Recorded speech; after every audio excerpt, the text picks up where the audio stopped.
নুরুল হক নূরের ওপর হামলার ঘটনায় গঠিত তদন্ত কমিশনের সাথে গণ অধিকার পরিষদের বৈঠক অনুষ্ঠিত হয়েছে। সোমবার সন্ধ্যায় নুরুল হক নূর সহ গণ অধিকার পরিষদের শতাধিক নেতাকর্মীর ওপর হামলার ঘটনাকে কেন্দ্র করে গঠিত তদন্ত কমিটির সাথে গণ অধিকার পরিষদের বৈঠক অনুষ্ঠিত হয়।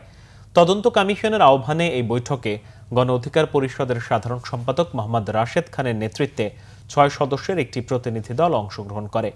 সুপ্রিম কোর্টের কনফারেন্স হলে এতে অংশ নেন নেতারা। বৈঠক শেষে রাশেদ খান জানান, নূরের ওপর হামলাকারীদের চিহ্নিত করে যথাযথ ব্যবস্থা নেয়ার দাবি জানিয়েছেন তারা। চারজনের বক্তব্য আজকে তদন্ত কমিশন গ্রহণ করেছে। আমরা তাদেরকে জানিয়েছি কিভাবে আমাদের উপরে হামলা করা হয়েছে এবং সেই হামলার ঘটনায় কাদের সম্ভাব্য সম্পৃক্ততা থাকতে পারে।